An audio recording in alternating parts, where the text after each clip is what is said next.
Peace treaty on Germany. The war ends with devastating losses to all parties. No one gains anything. No one gains anything except the communists in Russia, who now have gained a firm foothold in the cities. As civil war continues to rage in Russia, the American president promises increased aid against the Red Army to a committee of Russian immigrants. President Clemenceau sends French troops against the Soviets in the Ukraine. An admiral named Kolchak in Siberia proclaims himself the Tsar's successor and ruler of all Russia. He's known as a ruthless commander, and like his archenemy Lenin, Kolchak also believes the end justifies the means. He pledges himself to destroy the communists. Before doing battle, he inspects his navy, a wood-burning gunboat on the river Irtysh. The world and all opponents of communism pinned their hopes on Kolchak. The Cossacks acclaim him as their leader. Kolchak's White Army becomes notorious for its brutality. They burn down whole villages if inhabitants refuse to support Kolchak.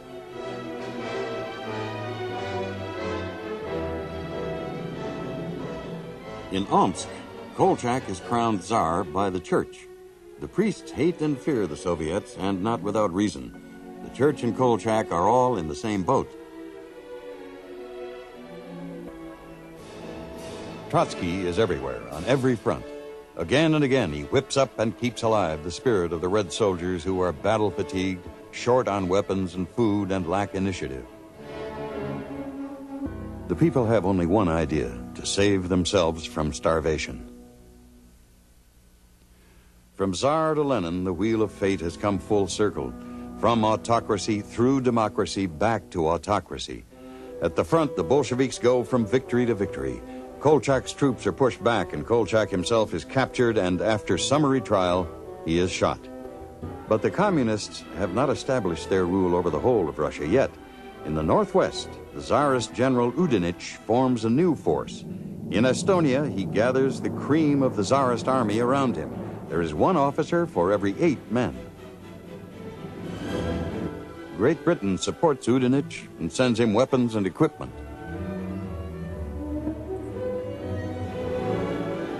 On October 17, 1919, the great offensive against the Bolsheviks begins. Objective, Petrograd. The Red Army is put to flight.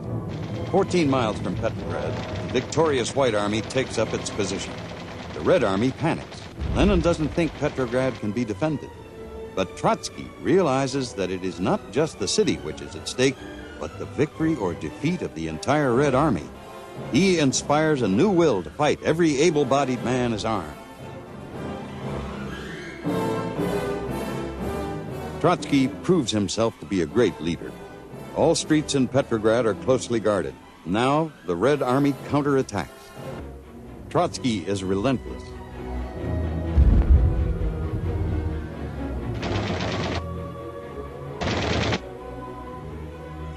"18 days later, the Udinich army is in full flight.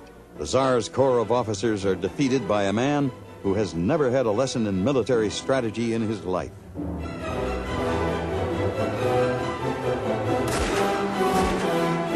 Soldiers of the Udinich army desert in large number to the Reds. Nothing can stop the Bolsheviks. The White Army falls to pieces.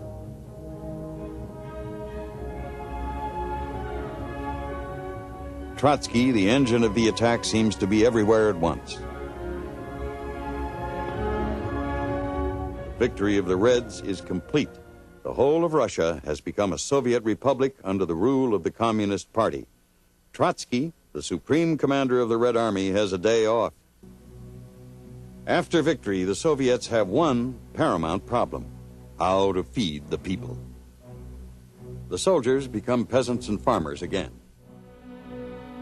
To gain support for the party, the peasant is promised his own land.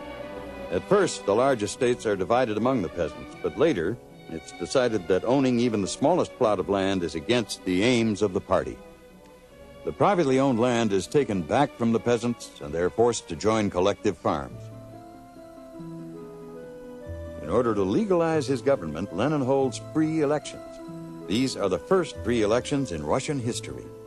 the Bolsheviks lose, and these become the last free elections in Soviet Russian history.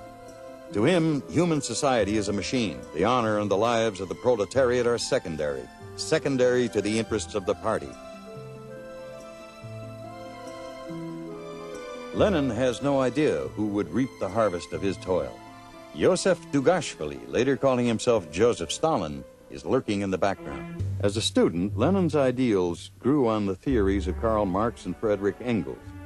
He believed that he could construct a society based on justice, freedom, and the welfare of the masses ruled by the workers. From each according to his ability, to each according to his need. Lenin hopes that one day this principle would produce universal harmony. First, the state would wither away, then there would be a short period of dictatorship, followed by the true democracy. Lenin teaches that the end justifies the means.